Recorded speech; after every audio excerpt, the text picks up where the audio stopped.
সবাইকে সামনে রেখে বলেছিলেন, আলাস্তু বিরাব্বিকুম, আমি কি তোমাদের রব, আমি কি তোমাদের মালিক? কারণ জমিনে যখন তোমরা যাবে আমাকে কি রব হিসাবে মানবে? কালু বালা, আমরা সবাই বলেছিলাম হ্যাঁ আপনি রব। এই হলো 1 নম্বর চুক্তি আল্লাহর সাথে। কথাটা বুঝবেন, এই হলো 1 নম্বর চুক্তি আল্লাহর সাথে। এর পরবর্তী পর্যায়ে আলমে আরওয়াহ থেকে মায়ের পেট দিয়ে আমরা জমিনে এসেছি। জমিন থেকে কবরে যাব, কবরের পেট দিয়ে হাসরের ময়দানে যাব। হাসরের ময়দান থেকে ফুলসিরাত পার হতে পারলে জান্নাতে যাবে মানুষ, আর পার হতে না পারলে জাহান্নামে যাবে। সুতরাং মানুষের শেষ ঠিকানা হচ্ছে জান্নাত অথবা জাহান্নাম।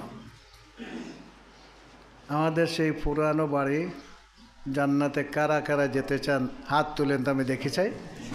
সবাই যেতে চান না? আল্লাহ রাব্বুল আলামিনের হাতগুলো কবুল করুন, সে বলে আমিন। এখন যদি যেতে হয় তাহলে প্রথম একটা হলো আলমে আরওয়াতে আল্লাহর সাথে একটা চুক্তি আমাদের হয়েছে। আমি বললাম না, এই চুক্তিটা সকল মানুষের হয়েছে। আর দ্বিতীয় আর একটা চুক্তি এই জমিনে হচ্ছে, সেটা হলো যারা বলছে লা ইলাহা ইল্লাল্লাহু মুহাম্মাদুর রাসূলুল্লাহ, তো বলা আসলে তো মূল চুক্তি হলো লা ইলাহা ইল্লাল্লাহ। যখন যে নবী ছিলেন সেই নবীর নামটা সেখানে যোগ করা হয়েছে। তো আমাদের নবী সর্বশ্রেষ্ঠ সর্বশেষ নবী হচ্ছেন হযরত মুহাম্মদ মুস্তাফা সাল্লাল্লাহু আলাইহি ওয়াসাল্লাম। তাই আমাদের কলিমার সাথে লা ইলাহা ইল্লাল্লাহ মুহাম্মাদুর রাসূলুল্লাহ। এই কথাটা বলার পরে সাথে সাথে আল্লাহর সাথে একটা চুক্তি হয়ে যায়। একটা চুক্তি হয়েছে আলমে আরওয়াতের সমস্ত মানুষের। আর এখানে চুক্তি হলো এরাই যারা ঈমান আনলো, যারা ঘোষণা দিল লা ইলাহা ইল্লাল্লাহ, তাদের একটা শক্ত পাকাপোক্ত একটা চুক্তি হলো আল্লাহর সাথে, যেটা কোরআনে বলা হয়েছে সূরা তওবার 111 নম্বর আয়াতে, ইন্নাল্লাহা আশতারা মিনাল মুমিনিনা আনফুসাহুম বিআমওয়ালিহিম বিআন্না লাহুমুল জান্নাহ, যে নিশ্চয়ই আল্লাহ রাব্বুল আলামিন মুমিন নরনারীদের কাছ থেকে জান্নাত ক্রয় করে, জান্নাতের বিনিময়ে তার জানমাল খরিদ করে নিয়েছেন। কথাটা বুঝেন, যে তিনি জান্নাত দিবেন, এর বিনিময়ে তার জানমালটা খরিদ করে নিয়েছেন। সুতরাং এটা হলো দ্বিতীয় চুক্তি। প্রথম একটা চুক্তি হলো সকল মানুষের সাথে, আর দ্বিতীয় চুক্তি হলো যারা ঈমান আনলো তাদের সাথে। কথাটা বুঝছেন? পরিষ্কার হয়েছে? কয়টা চুক্তি হয়েছে আমাদের? দুইটা। একটা চুক্তি হলো সকল মানুষের, আর একটা হলো যারা ঈমান আনছে। এখন এই যে ঈমান নিয়ে শেষ পর্যন্ত যদি সে মৃত্যুবরণ করতে পারে মুত্তাকি হয়ে, তাহলে তার পক্ষে জান্নাতে যাওয়া সম্ভব হবে। কারণ কোরআনে বলা হয়েছে উইদ্দাত লিল মুত্তাকিন, আল্লাহ মুত্তাকিদের জন্য তৈরি করেছে। সুতরাং তৈরি করেছে মুত্তাকিদের জন্য, আর আপনি মুত্তাকি হতে পারলেন না, তাহলে আপনি জান্নাতে যেতে পারবেন? বলেন, জান্নাতে যেতে পারবেন? পারবেন না। এরপরে ওদেরকে আটকাবে কোথায়? আটকাবে ফুলসিরাতে। ইন্না জাহান্নামা কানাত মিসাদাল লিত্তাগিনা মাআবাল লাবিসিনা ফিহা আহকাবা। জাহান্নাম হচ্ছে একটা ফাঁদ, একটা গাঁটি।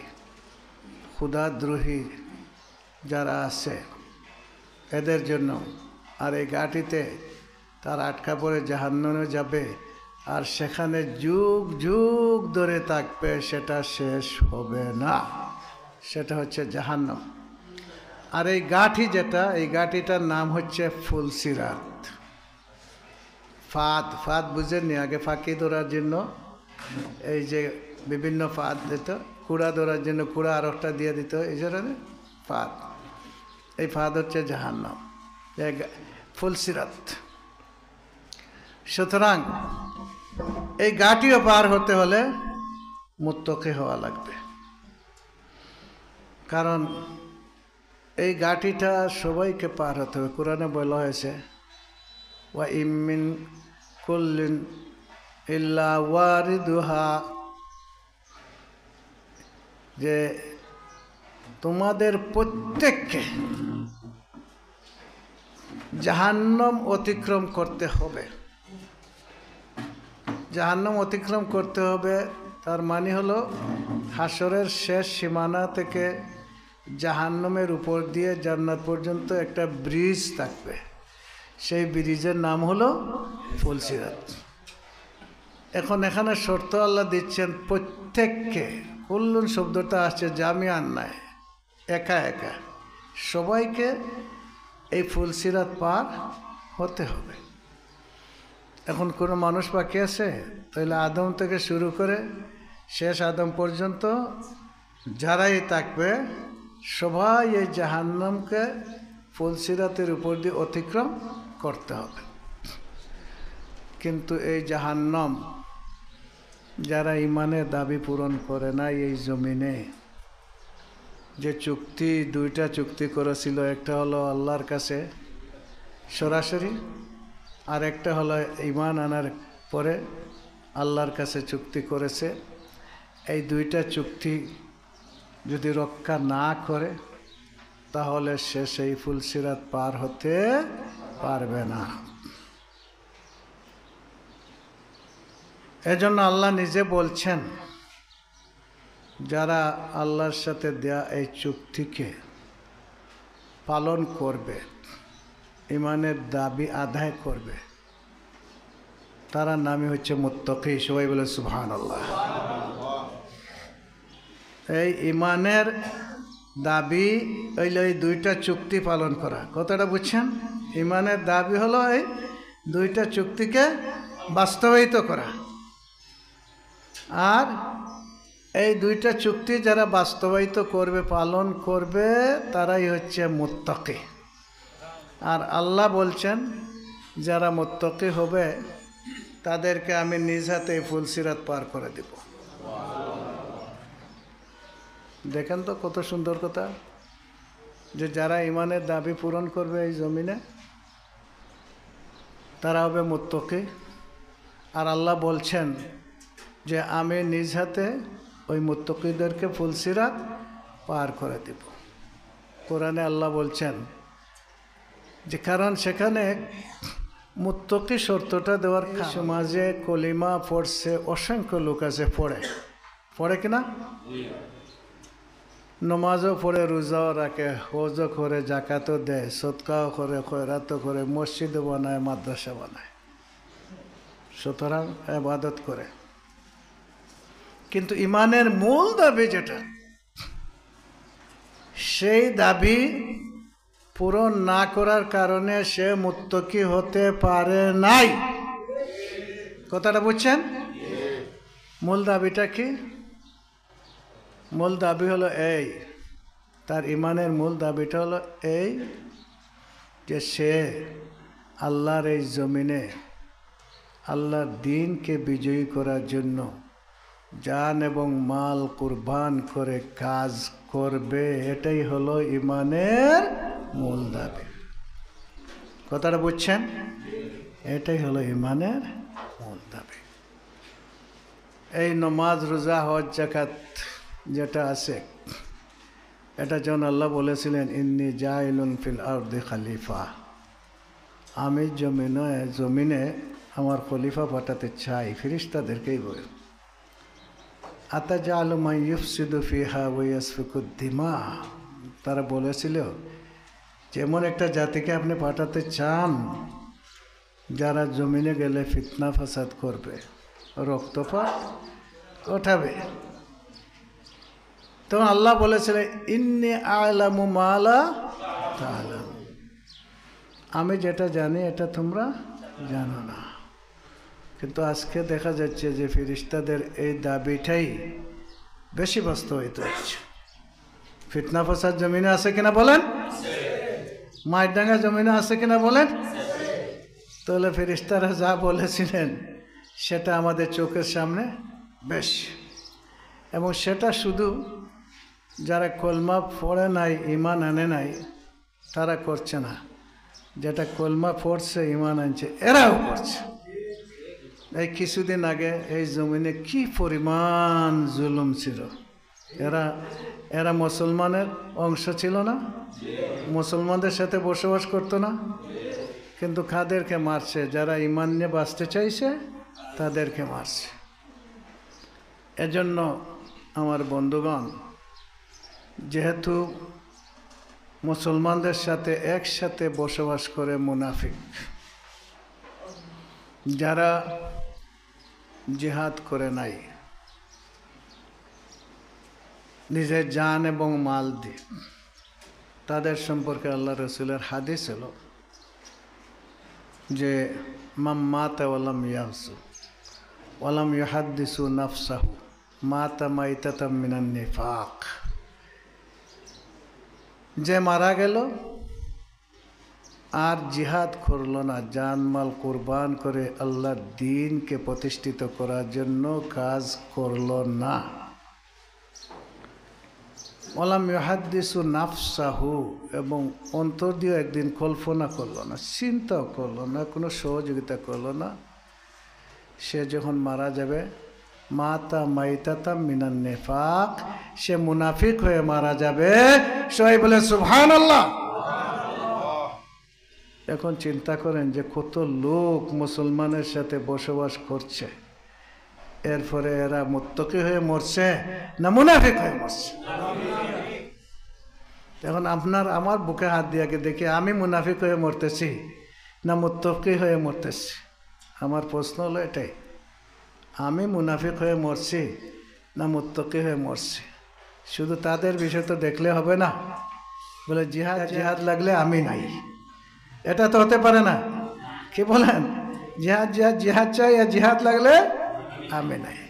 তাই আমি প্রথমে প্রশ্ন রাখবো যে আমরা বুকে হাত থেকে একবার চোখটা মুছে দেখেছেন এই যে জীবন যতটুকু পার হয়ে আসলাম, এখন আমি মুমিন হিসাবে আছি না মুনাফিক হিসাবে আছি? আল্লাহ রসুলের হাদিস হচ্ছে এমন একটা জমানা আসবে যে জমানা সে সকালে থাকবে মুমিন, বিকালে কাফির, বিকালে মুমিন, সকালে কাফির। সেই জমানাটা আসছে কিনা? আসছে। আমার বন্ধুগণ, এজন্য যে ইমানের দাবি হচ্ছে জিহাদ, এই জিহাদের সেক্টর কয়টি এটা আগে চিনতে হবে। এই যে জিহাদটা দেখেন কিভাবে আল্লাহ বলছেন, সূরায়ে সূরায় বলছেন শারা লাকুম মিনাদ-দীন মা ওয়াসা বিহি নূহান ওয়াল্লাযী আওহাইনা ইলাইকা ওয়া মা ওয়াসাইনা বিহি ইব্রাহিমা ওয়া মূসা ওয়া ঈসা আন আকিমুদ-দীন ফালা তাতাফাররাকু ফীহি। তোমাদের জন্য সেই দিন ঠিক করে দেওয়া হয়েছে, আল্লাহ রসুলকে বলছেন তোমার জন্য সেই দিন ঠিক করে দেওয়া হয়েছে, সেই দিন সেই বিধান ঠিক করে দেওয়া হয়েছে, এটাকে তুমি প্রতিষ্ঠিত করবে। যেটা নূহ আলাইহিস সালামকে দেওয়া হয়েছিল এটাই তোমাকে দেওয়া হয়েছে, যেটা ইব্রাহিমকে দেওয়া হয়েছিল, যেটা মূসাকে দেওয়া হয়েছিল, যেটা ঈসাকে দেওয়া হয়েছিল। আর এই দিনটা কী ছিল? আন আকিমুদ-দীনা ওয়ালা তাতাফাররাকু ফীহি, যে দিন তুমি কায়েম করো, তোমরা দিনকে কায়েম করো, এই বিষয়ে তোমরা বিচ্ছিন্ন হয় না। দেখছেন তাহলে সকল মানুষের এই দায়িত্ব, 5 জন নবী দিয়ে আল্লাহ বলছেন। এর জন্য এই দিন যদি কায়েম করতে হয়, ইমানের দাবি যদি আদায় করতে হয়, তাহলে আমাদেরকে জান মালকে জিহাদ করতে হবে। যেমন কোরআনে বলা আছে ইয়া আইয়ুহাল্লাযীনা আমানু হাল আদুল্লুকুম আলা তিজারাতিন তুনজিকুম মিন আযাবিন আলীম। যে হে ঈমানদারগণ, এই ঈমানদার বলতে এরাই যারা বলছে লা ইলাহা ইল্লাল্লাহু মুহাম্মাদুর রাসূলুল্লাহ। তোমাদেরকে এমন ব্যবসার কথা বলবো যে ব্যবসা তোমাদেরকে কঠিন শাস্তি থেকে বাঁচাতে পারে। কঠিন শাস্তির কয়েকটা উদাহরণ করে যে আযাবুন আজিম, আযাবুন আলিম, এই ভাষাগুলো ব্যবহার করা আছে। কিন্তু এই কঠিন শাস্তির মধ্যে আমাদের সাকরাতের বিষয় আছে, কবরের বিষয় আছে, হাসরের বিষয় আছে, ফুলসিরাতের বিষয় আছে, জাহান্নামের বিষয় আছে। এখন যদি এই সমস্ত জিনিস থেকে আমরা বাঁচতে চাই, তাহলে আল্লাহ বলছেন আমি কি এটা তোমাদেরকে বলে দিব কঠিন শাস্তিকে বাঁচা? আবার তিনি উত্তর দিচ্ছেন, ভালো শিক্ষকের একটা বৈশিষ্ট্য হলো ছাত্রকে আগে প্রশ্ন করে, এরপরে নিজেই উত্তর দিয়ে দেয়। দেখেন এখানে আল্লাহ নিজে প্রশ্ন করছেন, পরে আবার নিজে উত্তর দিচ্ছেন। তার উত্তরের এক নম্বর হচ্ছে তুমিনুনা বিল্লাহি ওয়া রাসূলিহি, যে এক নম্বর হলো তোমরা দেখেন আগেবার ইমানদারদেরকে বলছেন তুমিনুনা বিল্লাহি ওয়া রাসূলিহি, যে তোমরা এই জমিনে আল্লাহকে মানবে, আল্লাহর রসুলকে মানবে। সবাই বলে সুবহানাল্লাহ। আগের বিষয় ছিল ঈমান আনবে, দেখে আনবে না দেখে আনবে, এটা। আর এখানে হলো যে ঈমান যারা আনছো তোমরা শুনো, তোমরা যদি ঈমানের এই দাবি আদায় না করো তাহলে তোমরা হবে মুনাফিক, আর ঈমানের দাবি আদায় করলে তোমরা হবে মুত্তাকি। তাই দাবি আদায় করতে এক নম্বর হচ্ছে তুমিনুনা বিল্লাহি ওয়া রাসূলিহি, এই জমিনের সকল ক্ষেত্রে সকল কাজে আল্লাহকে মানো। তার মানে হলো আল্লাহর হুকুম আহকাম মানো। আল্লাহকে মানো তার মানে হলো কি? যদি বলেন কি তার মানে? আল্লাহর হুকুম আহকাম মানো। ওয়া রাসূলিহি, আর রাসূলকে মানো। তার অর্থ হলো আল্লাহর হুকুম আহকাম তুমি যখন বাস্তবায়িত করতে যাবে, তখন আল্লাহর রসুল সাল্লাল্লাহু আলাইহি সাল্লামকে কোরআনে যেভাবে বলা হয়েছে লাকাদ কানা লাকুম ফি রাসূলিল্লাহি উসওয়াতুন হাসানাহ, নিশ্চয়ই তোমাদের জন্য আল্লাহর রসুল হযরত মুহাম্মদ মুস্তাফা সাল্লাল্লাহু আলাইহি সাল্লামের জীবনে সর্ব উত্তম আদর্শ রয়েছে। সুতরাং আল্লাহকে তুমি মানবে। কিভাবে মানবে? মা যেভাবে বললেন এইভাবে মানবে সত্য, কিন্তু দেখতে হবে মায়ের এই কথাটা আল্লাহর রসুলের আদর্শের সাথে মিল আছে কি না। বাপ যেভাবে বলবে সে মানবে সত্য, কিন্তু দেখতে হবে বাপের এই কথাটা আল্লাহর রসুলের সাথে মিল আছে কি না। উস্তাদ যেভাবে বলবেন সেভাবে মানতে হবে সত্য, কিন্তু দেখতে হবে যে এটা আল্লাহ রসুলের সাথে মিল আছে কিনা। আপনার দায়িত্বশীল বলছেন এটা মানতে হবে, দেখতে হবে এটা আল্লাহ রসুলের সাথে মিল আছে কিনা। আপনার পীর সাহেব, আপনার দরবেশ সাহেব বলছেন এটা মানতে হবে, দেখতে হবে এটা আল্লাহ রসুল সাল্লাল্লাহু আলাইহি সাল্লামের আদর্শের সাথে মিল আছে কিনা।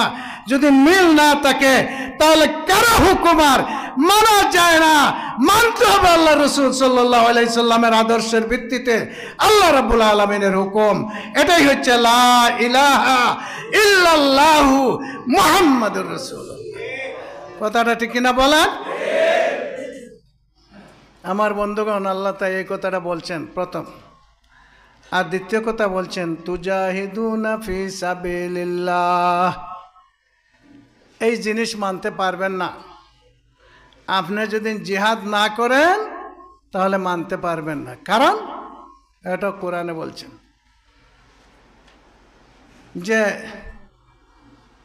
ইয়াখশাউন নাসা কাখাশিয়াতিল্লাহ আও আসাদ্দু খাশিয়া, যে মানুষের অবস্থা হচ্ছে এমন, এই কলিমাওয়ালাদের অবস্থা হচ্ছে এমন, এই মুসলমানদের অবস্থা হচ্ছে এমন, তাদের মধ্যে একদল লোক আছে যখন কোনো বিপদ মুসিবত আসে তখন সে মানুষকে আল্লাহর মতো ভয় করে, আর আসাদ্দু খাসিয়া অথবা আল্লাহর চেয়ে আরো বেশি ভয় করে, তাহলে সে মুনাফিক হয়ে গেল কিনা বলেন? তাই আমার বাড়ি কেড়ে নিবে, জান কেড়ে নিবে, চোখ কেড়ে নিবে, ফাঁসি দিয়ে দিবে, জেল দিবে, এই সমস্ত অবস্থায় যেদিন ওদেরকে আল্লাহর মতো ভয় করা হয় অথবা আল্লাহর চেয়ে বেশি, তাহলে এরা মুত্তাকি হতে পারবে না, এরা হচ্ছে মুনাফিক। তাই বাংলাদেশ জামায়াতে ইসলামী এবং ইসলামী ছাত্র শিবির এমন একটি সংগঠন, এমন একটি দল যেটার উপরে সব ধরনের নির্যাতন এসেছে।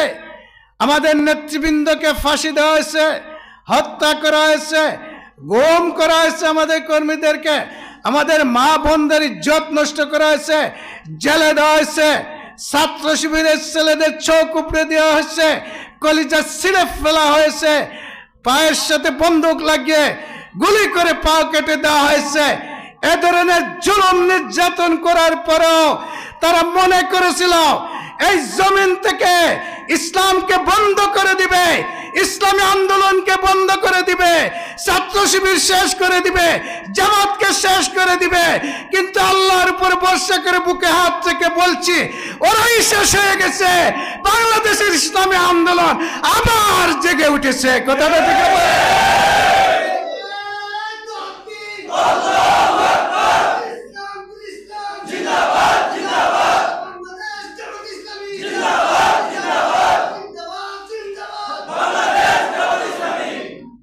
আমার বন্ধুগণ, এজন্য ইমানের দাবি হচ্ছে জিহাদ। জিহাদের সেক্টর হচ্ছে তিনটি। একটা হলো তুমি বাঁচো আগুন থেকে, আর একটা হলো তোমার পরিবারকে বাঁচাও, আর একটা হলো তোমার জাতিকে বাঁচাও। তার সেক্টর কয়টা হলো? তিনটা। এখন আমরা যদি জাতিকে বাঁচানোর জন্য পাগল হয়ে যাই, আর আমি নিজে জাহান্নাম থেকে বাঁচলাম না, আমার মধ্যে মুনাফিকি চরিত্র থাকল, আমার পরিবারকে বাঁচানো একটা আদর্শ পরিবার হিসেবে তৈরি করতে পারলাম না, আর দিন রাত মানুষকে বাঁচানোর জন্য কাজ করছি, তাহলে এর চেয়ে বোকার এই জমিনও আছে? বলেন, এর চেয়ে বোকা এই জমিনও আছে? তাই প্রথমে নিজেকে বাঁচাতে হবে, এরপরে পরিবারকে বাঁচাতে হবে, এবং এই জাতিকে বাঁচানোর জন্য এই তিনটা সেক্টরে জান এবং মাল কুরবান করে। জান কুরবান মানে হচ্ছে আপনি যা সময় লাগে সেই সময় দিবেন। শুধু শহীদ হয়ে যাওয়ার নাম জান কুরবান নয়। শহীদ হয়ে যাওয়া যায় একটা জুসে উঠে, কিন্তু তিলে তিলে সময় দিয়ে নিজেকে তৈরি করা, তিলে তিলে সময় দিয়ে নিজের পরিবারকে তৈরি করা, তিলে তিলে সময় দিয়ে এই জাতিকে তৈরি করা, এটা হচ্ছে শাহাদাতের চেয়ে আরো বড় কাজ। তাই আল্লাহর রাসূল বলছেন, এই কাজ করতে করতে যারা ফুলের বিছানায় থেকে মৃত্যুবরণ করবে তারাও শাহাদাতের মর্যাদা লাভ করবে ইনশাআল্লাহ। আর শুধু এই কথা বলেন নাই, আল্লাহর রাসূল সাহাবায়ে কেরামদেরকে এইভাবে মাহফিলে বলেছেন যে এমন একটা জমানা আসবে যে জমানায় টিকে থাকাটা হইল আদু বিন নাওয়াজি, গাইল দাঁত দিয়ে খামড় মারে দিনকে ধরতে হবে, ইমানকে ধরতে হবে। গাইল দাঁত দিয়ে, আগের দাঁত দিয়ে খামড় মারলে ধরলে ভাঙ্গি যাইব, কথাটা ঠিক কিনা? তার গাইল দাঁত দিয়ে খামড় মারে এই দিনকে ধরতে হবে। মুসিবত আসবে, জুলুম আসবে, নির্যাতন আসবে, এরপর ওই দিন থেকে আল্লাহর খাঁটি মুজাহিদ এবং মুত্তাকিদেরকে এক চুল পরিমাণ তারা সরাতে পারবে না ইনশাআল্লাহ। মার বন্ধুগণ, এরপরে আল্লাহ রসুল বলছেন যে এমন জমানা আসবে যে জমানায় আল্লাহর দিনের উপরে টিকে থাকা আমাদের হাতে নিয়ে টিকে থাকার সমান হবে। সুতরাং সেই যুগ এসে গেছে কিনা বলেন? তাই গাইল দাঁত ধরতে হবে। এই মুসিবত আসবে, কষ্ট আসবে, এরপরও আমাদের পায়েরা শহীদ হয়ে দেখিয়ে গেছে এই দিনের ভবিষ্যতের মুজাহিদরা এটাই হচ্ছে তোমাদের পথ। তোমরা টিকে থাকবে, আহত হবে, প্রয়োজনে শহীদ হবে, এরপরও ইমানের দাবি পালন থেকে এক চুল পরিমাণ পিছপা হবে না। অবশ্যই আমরা তাই কথা দিচ্ছি, এই দেশের স্বাধীনতা রক্ষার জন্য, এদেশের ইসলামকে রক্ষা করার জন্য জামায়াতে ইসলামী বাংলাদেশ ইসলামী ছাত্র শিবির তার শেষ রক্তবিন্দু দিয়ে হলেও এই ময়দানে টিকে থাকবে, এদেশকে হেফাজতের চেষ্টা করবে। এদেশে আল্লাহর দ্বীন প্রতিষ্ঠিত করার জন্য কারা পারবে টিকে থাকতে? হাত তুলেন, আমি দেখতে চাই।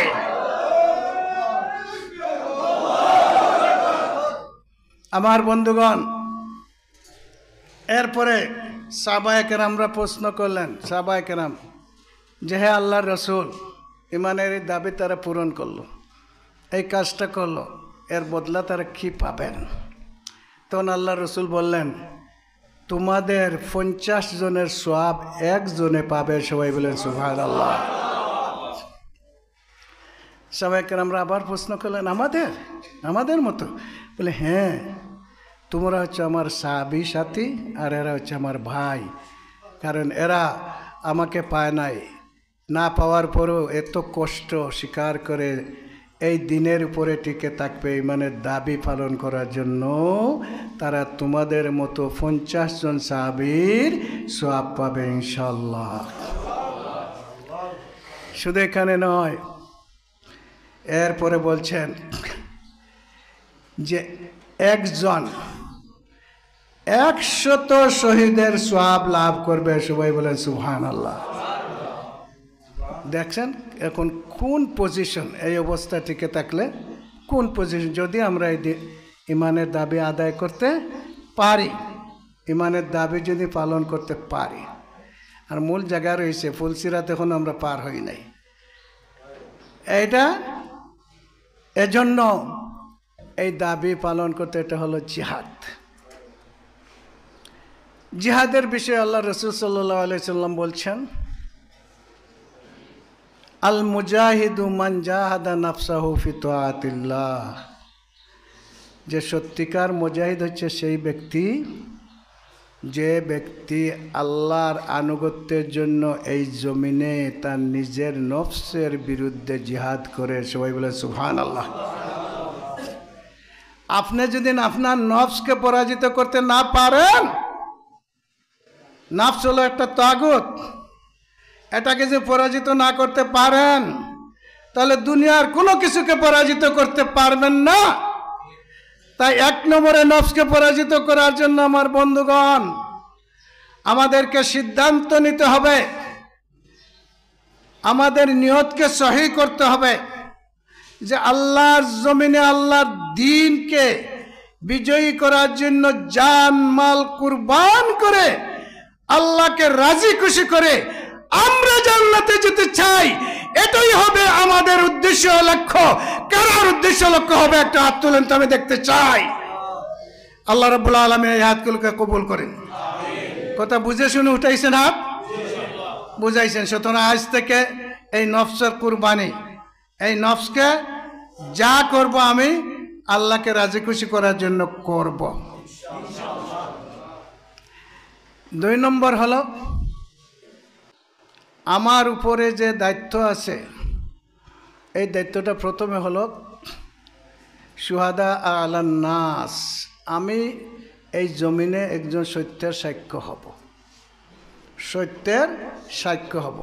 সাক্ষী আপনারা বুঝেন, আগে মাটি কাটা হইতো জমিনে, ফুস করেন তো এইভাবে শুকা একটা থাকতো না, দেখছেন নি আপনারা? সুকাটা, এটার নাম কি? সাক্ষী। এটা কি জন্য সাক্ষী রাখা বলা হয় বলতে পারবেন? মাপ লওয়ার জন্য। সুতরাং জামাতে ইসলামী ভালো দল না খারাপ দল? জামাতে ইসলামী আসলে যোগ্যতা সম্পন্ন লোক তৈরি করছে না করছে, এবং জামাতে ইসলামী কি করছে না করছে এইটা দেখার জন্য মানুষ ডাক্তার শফিকুর রহমানের কাছে যাবে না, এইটা দেখার জন্য মৌলানা হাবিবুর রহমানের কাছে যাবে না, যদিও শুনবে, কিন্তু আপনাকে দেখবে। আপনি যদি চোর হন তাহলে বলবে এই জামাতে ইসলামের এরা চোর। কথাটা ঠিক কিনা বলেন? আপনি যদি মৃত্যুক হন তাহলে বলবে এই দেখেন জামাতে ইসলামী মৃত্যুক। আপনি যদি টকবাজ হন তাহলে বলবে এই দেখেন জামাতে ইসলামী টকবাজ। আপনি ব্যবসা করেন কয়েকজনকে নিয়ে, আপনার সোনার ঘর ছিল, তখন টিনের ঘর হয়েছে, এরপরে বিল্ডিং হয়েছে, আর যারা সাথে ছিল খালি লস খালি লস খালি লস, নাই নাই নাই। এই ধরনের ডাকাত যদি আপনি হন তাহলে মানুষ বলবে এই ডাকাতের দল জামাতে ইসলামী। তাই জামাতে ইসলামী আল্লাহর সাথে ওয়াদা যেটা আল্লাহ করছেন মুমিনদের সাথে, সূরা নূরের 55 নম্বর আয়াতে আল্লাহ বলছেন, ওয়াদাল্লাহুল্লাযিনা আমানু মিনকুম ওয়া আমিলুস সালিহাত লা ইস্তাগলিফান্নাহুম ফিল আরদি কামা ইস্তাগলাফাল্লাযিনা মিন ক্বাবলিহিম। আল্লাহ ওয়াদা করে বলছেন যে আল্লাহ তোমাদের সাথে ওয়াদা করছেন, তোমাদের মধ্যে একদল লোক যদি সত্যিকার মজবুত ইমানদার হয়ে যায়, একদল লোক যদি সত্যিকার যোগ্য আমলদার হয়ে যায়, তাহলে তাদের হাতে এই জমিনের কর্তৃত্ব তুলে দিবেন। এটা কে বলছেন? আল্লাহ বলছেন। তাই মনে রাখবেন, আমরা যতদিন পর্যন্ত এই কর্তৃত্ব পাব না ততদিন পর্যন্ত সেই যোগ্য লোক আমরা হতে পারি নাই, এবং জামাতে ইসলামের সেই যোগ্যতা সম্পন্ন লোক তৈরি করতে পারে নাই। তাই জামাতের মূল মিশন হচ্ছে, মূল ভিশন হচ্ছে যে সকল সেক্টরে একদল সৎ যোগ্য লোক তৈরি করবে, যারা এই সমাজকে একটি ইসলামী রাষ্ট্র উপহার দিবে, যে রাষ্ট্রে মানুষের মালের নিরাপত্তা থাকবে, জানের নিরাপত্তা থাকবে, ইজ্জতের নিরাপত্তা থাকবে, ধর্মীয় নিরাপত্তা থাকবে, আইনের শাসন থাকবে। এই ধরনের সুশীল সমৃদ্ধ একটি সমাজ উপহার দেওয়ার জন্য বাংলাদেশ জামাতে ইসলামী এই বাংলাদেশে কাজ করছে, আর কম হলো সকল সেক্টরে কিছু লোক তৈরি করছে। সেই জন্য আল্লাহর শুকরিয়া আদায় করছি, সবাই বলে আলহামদুলিল্লাহ। আমার বন্ধুগণ, সেই লোক আসমান থেকেও আসবে না, ভারত থেকেও আসবে না, সেই লোক এখান থেকে তৈরি হতে হবে, আর সেই লোক হচ্ছেন আপনারা। কথাটা ঠিক কিনা বলা? আজকে জামাতে ইসলামের সকল আসনে ক্যান্ডিডেট দিবে, এত লোক আছেন, কেন ক্যান্ডিডেট পাবে না? এখানে কোনো অভাব আছে? আজকে চেয়ারম্যান হওয়া দরকার, মেম্বার হওয়া দরকার, উপজেলা চেয়ারম্যান হওয়া দরকার। কেন আমরা এত লোক থাকার পরেও আজকে মানুষের জাতির চাহিদা হলো একজন সৎ যোগ্য লোক আমরা মেম্বার চাই, একজন সৎ যোগ্য লোক আমরা চেয়ারম্যান চাই, একজন সৎ যোগ্য লোক আমরা উপজেলা চেয়ারম্যান চাই, একজন আমরা এমপি চাই। সেই চাহিদা জামাতে ইসলামের কর্মীদেরকে যোগ্যতা মজবুত ঈমান নিয়ে এই ময়দানে পূরণ করতে হবে। ইনশাআল্লাহ আমরা পূরণ করে ছাড়বো ইনশাআল্লাহ। আপনি দেখেন, এই ঈমানের দাবি অনুযায়ী সেই জিহাদে যদি আমরা বিজয়ী হতে পারি তাহলে বুটের জন্য ঘরে ঘরে যাওয়া লাগবে না। মানুষ বাঁচতে চায়, মানুষ তার জানের নিরাপত্তা চায়, তার মালের নিরাপত্তা চায়, তার ইজ্জতের নিরাপত্তা চায়, তার ধর্মের নিরাপত্তা চায়। অন্য ধর্মের যে সমস্ত ভাইয়েরা তাদের জানের মালের নিরাপত্তা, ইজ্জতের নিরাপত্তা আর ধর্মীয় নিরাপত্তা যদি পায় তাহলে কোনোদিন জামাতে ইসলামের বিরুদ্ধে যাবে। কারণ দুনিয়াতে এই নিরাপত্তা যেখানে আছে সেখানে মানুষ কষ্ট করে হলেও সেখানে গিয়ে পৌঁছে। কথাটা ঠিক কিনা? তাই এই নিরাপত্তা, এই কাজের চাহিদা, এই জাতির আকাঙ্ক্ষা জামাতে ইসলামীকে পূরণ করতে হবে। আর জামাতে ইসলামী আসমান থেকে ফেরেশতা আনতে পারবে না, ভারত তো কিছু লোক আনতে পারবে না, আমার সামনে যে কর্মীরা আছে তারাই পূরণ করতে হবে। কেন পারবে? একটু 2 হাত তুলেন, আমি দেখতে চাই। আল্লাহ রাব্বুল আলামিন ওদেরকে তুমি কবুল করুন। তাই নিজেকে তৈরি করতে হবে, প্রত্যেকটা সেক্টরে লোক তৈরির জন্য আমাদেরকে কাজ করতে হবে। এই জিহাদের পুঁজি হলো 2টা। আল্লাহ আগেই বলছেন যে এমনকি ব্যবসার কথা তোমাদেরকে জানিয়ে দিব। ব্যবসার সাথে তুলনা করলেন কি জন্য? এই জন্য করছেন যে ব্যবসাতে 2টা জিনিস লাগে। একটা হলো সময় বেশি দেওয়া লাগে, আর আরেকটা হলো পুঁজি দেওয়া লাগে, টাকা পয়সা লাগে। লাগে কিনা ব্যবসাতে বলেন? তাই ব্যবসার সাথে ওই এখন আসছে ব্যবসার কথা, যে জিহাদ করবেন, এই জিহাদের জন্য পুঁজি লাগবে 2টা। তুজাহিদুনা ফি সাবিলিল্লাহি বিআমওয়ালিকুম ওয়া আনফুসিকুম যালিকুম খায়রুল লাকুম ইন কুনতুম তা'লামুন। প্রথমে হইছে আল্লাহকে মানবে, আল্লাহর রাসূলকে মানবে। কিন্তু এই আল্লাহ এবং আল্লাহর রাসূলকে এই জমিনে মানতে পারবে না যদি না আল্লাহর দ্বীন প্রতিষ্ঠিত না হয়। 16 আনা মানতে পারবে? মানতে পারবে না। ঘুষ বন্ধ হবে না, সুদ বন্ধ হবে না, দুর্নীতিমুক্ত সমাজ প্রতিষ্ঠিত হবে না, আল্লাহর দ্বীন কায়েম হবে না, মুত্তাকি সমাজ বানাতে পারবেন না যদি না এই জমিনে আল্লাহর দ্বীন প্রতিষ্ঠিত হয়।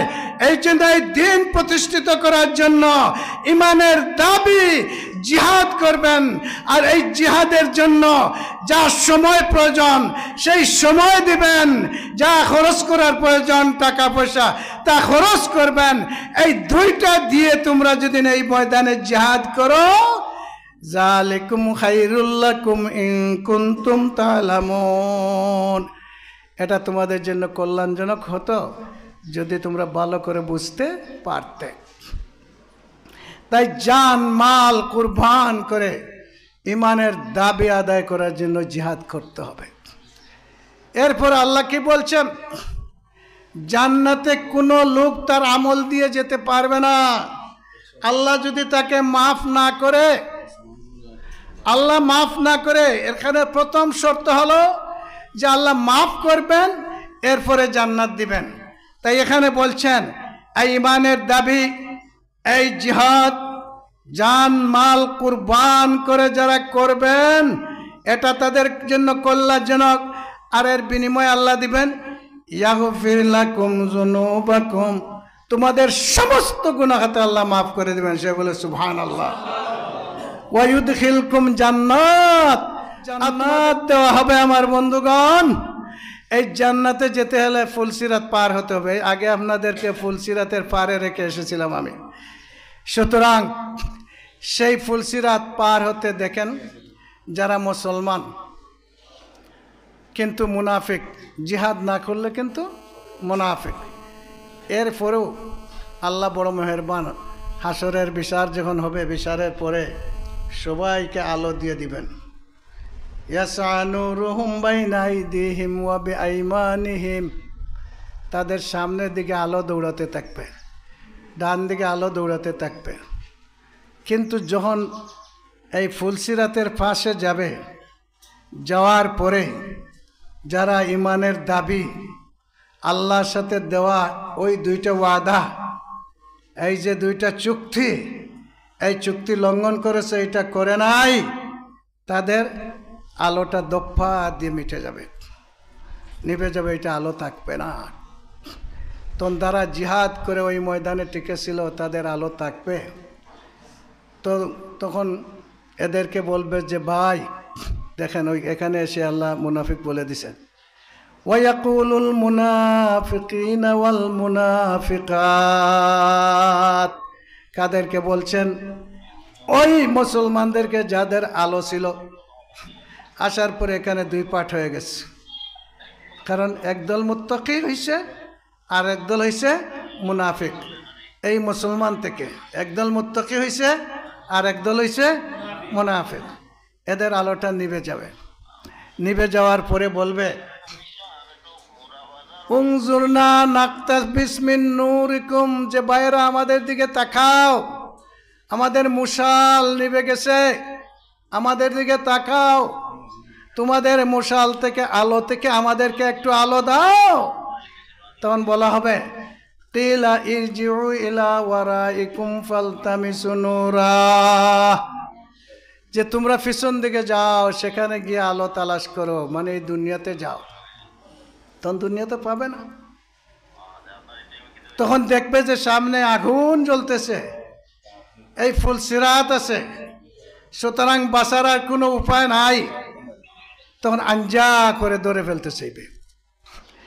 তখন ছেলে আছে মুনাফিক হয়ে গেছে, মা ভালো ধরবে না, মাকে বাপকে ধরবে না, বাপের সন্তানকে ধরবে না, ক্লাসমেটকে ধরবে না, বন্ধুকে ধরবে না, বান্ধবীকে ধরবে না।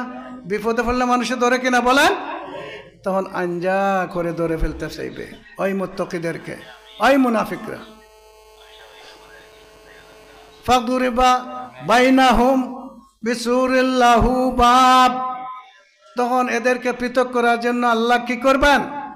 একটা দেয়াল তুলে দিবেন, মাঝখানে একটা ওয়াল তুলে দিবেন, তুলে দিয়ে মুত্তাকিদেরকে ভিতরে নিয়ে যাবেন। আর ওরা এই ফুলসিরাতের উপরে থাকবে, একটা দরজা থাকবে, আওয়াজ শোনা যাবে। তখন এরা চিৎকার দিয়ে বলবে ইউনাদুনাহুম আলাম নাকুম মাকুম, চিৎকার দিয়ে বলবে আমরা কি তোমাদের সাথে ছিলাম না? হে ভাইরা, হে বন্ধুরা, হে মা, হে আমার সন্তান, হে পিতা, একজন একজনকে ডাকতে থাকবে, চিৎকার দিয়ে ডাকবে আর বলবে আলাম নাকুম মাকুম, এই দুনিয়া থেকে একসাথে ছিলাম না? নামাজ পড়লাম, রোজা রাখলাম, হজ করলাম, যাকাত দিলাম, সদকা করলাম, 700 গম্বুদের মসজিদও বানাইলাম, হ্যাঁ, বৎসরে প্রত্যেক বৎসর গিয়া হজ করলাম, আর আজকে এই ধরনের ফেলে তোমরা গেলায়, এই ধরনের ফেলে গেলায়? চিৎকার দিবে। এরা বলবে কালু বালা, একদম ঠিক কথা বলছেন, একসাথে ছিলাম, অস্বীকার করবে না। ওয়ালাকিন্নাকুম ফাতানতুম আনফুসাকুম ওয়া তারাব্বাসতুম ওয়ারতাবতুম ওয়া গাররাতকুমুল আমানিয়্যু, তোমাদের অবস্থা এই ছিল, তোমরা ইমানের দাবি যেটা পূরণ করার কথা ছিল, যখন জমিনে ছিলে তখন শরীয়ত প্রতিষ্ঠিত ছিল না, দিন প্রতিষ্ঠিত ছিল না, সেই জন্য কাজ করো নাই। ও তারাব্বাসতুম, কেউ কেউ চাইছে যে আরো কিছুদিন যদি আসে তাহলে আমরা শরিক হয়ে যাব, আবার কেউ কেউ চাইছে যে আরো যদি সময় পাই, সুযোগ সুবিধা পাই, শরিক হব। আর কেউ কেউ সন্দেহ করছে, আর কেউ কেউ তো দুনিয়ার দান্দা একদম ব্যস্ত হয়েছিল। এই কারণে আজকে এই অবস্থাটা হয়েছে। আমার বন্ধুগণ, তখন সে দেখবে ফুলসিরাতের উপরে যে তরবারি থেকে দাঁড়, তার পাও কাটবে, এরপরে হাত দিয়ে ধরবে, হাত কাটবে, দাঁত দিয়ে ধরবে, দাঁত কাটবে, জাহান্নামে চলে যাবে। তখন চিৎকার দিবে, চিৎকার দিবে, এত লোকের চিৎকার। তখন যারা ফুলসিরাতের উপরে আসে মুত্তাকি, এরাও ভয় পেয়ে যাবে। ভয় পেলে আল্লাহর কাছে দোয়া করবে, আল্লাহুম্মা আতমিম লানা নূরানা ওয়াগফির লানা ইন্নাকা আলা কুল্লি শাইইন কাদির, যে আল্লাহ আমরা আলোটার বাড়িয়ে দাও যাতে আমরা ফুলসিরাত পার হতে পারি। তখন আল্লাহ কি করবেন জানেন? সুম্মা নুনাজ্জিল লাযিনা তাকাউ ওয়া নাযারুজ জালিমিনা ফিহা জিসিয়া, অতঃপর আল্লাহ নিজ হাতে ওই মুত্তাকি, ওই মুজাহিদদেরকে ফুলসিরাত পার করে জান্নাতে দিয়ে দিবে। সবাই বলেন মাশাআল্লাহ। এই জান্নাতে পৌঁছে দিবেন। আমার বন্ধুগণ, এই দুনিয়ার শান্তি, আখিরাতের মুক্তি যদি আমরা পেতে চাই, তাহলে পথ হলো একটা। আল্লাহর রসুল বলছেন জিহাদ আমার থেকে শুরু হয়েছে, কিয়ামত পর্যন্ত জিহাদ চলবে। এই জিহাদে যারা থাকবে দুনিয়ায় মানসিক শান্তি পাবে এবং আখিরাতে ফুলসিরাত থেকে মুক্তি পেয়ে, জাহান্নাম থেকে মুক্তি পেয়ে জান্নাতে যাবে। তাই আমার বন্ধুগণ, আমার ভাইরা, আজকে একসাথে যেভাবে আছি ঠিক সেইভাবে একসাথে আমরা ফুলসিরাত পার হয়ে একসাথে জান্নাতে যেতে চাই। কারা দুই হাত তুলেন দেখে তো, আমি দেখে চাই। আলহামদুলিল্লাহ, এই হাতগুলো আল্লাহ তুমি কবুল করো। তাহলে যেতে হলে একটা হাদিস আছে, ওহিব্বুলি আখিকা মা তুহিব্বুলি নাফসিকা। তুমি মুমিন হতে পারো না যতক্ষণ তুমি যা পছন্দ করো তোমার ভাইয়ের জন্য পছন্দ করো। তাই এই পথ বেছে নিয়ে আমি রুকুন হয়েছি, আরও রুকুন আছেন। আমরা শপথ নিয়েছি এই চুক্তিগুলো বাস্তবায়িত করার জন্য। শপথ কিচ্ছু না, আমাদের জান আর মাল ব্যবহারের এখতিয়ার জামাতের হাতে তুলে দিয়ে আমিরের কাছে শপথ নিয়ে বায়াত নিয়ে আমরা রুকুন হয়েছি, আমরা কাজ করছি এই পথে যাওয়ার জন্য। তাই আমরা একটু আগে ওয়াদা করছি যে একসাথে আমরা জান্নাতে যেতে চাই। তাই একসাথে জান্নাতে যাওয়ার সহজ পথ হলো আমাদেরকে বায়াত নিয়ে রুকুন হতে হবে এবং এই দিনের উপরে টিকে থাকতে হবে। তাই কারা রুকুন হতে রাজি আছেন একটু হাত তুলেন, আমি দেখতে চাই। আল্লাহ, তুমি এই হাতগুলো দেখছো, তুমি কবুল করো। আমাদের ভাইদেরকে রুকুন হওয়ার যোগ্যতা তুমি দান করো, আমাদের ইজমানকে তুমি মজবুত করে দাও, একসাথে যাতে আমরা জান্নাতে যেতে পারি সেই তৌফিক দাও। হাত নামান। আমি অনেক কথাবার্তা বলছি, এর মধ্যে ভুল হতে পারে, আল্লাহ যেন আমাকে মাফ করে দেন। আর আপনারা যারা শুনছেন কোনো ভুল কিছু হলে আপনাদের স্মৃতি থেকে যেন আল্লাহ মিটিয়ে দেন। আমার জন্য, আমি অসুস্থ মানুষের পরেও বিশাল দায়িত্বটা এসে পড়েছে, ইব্রাহিম ইবনে সিনার দায়িত্ব আছে। আপনারা আমার জন্য দোয়া করবেন। আমি আসসালামু আলাইকুম ওয়া রাহমাতুল্লাহি ওয়া বারাকাতুহু।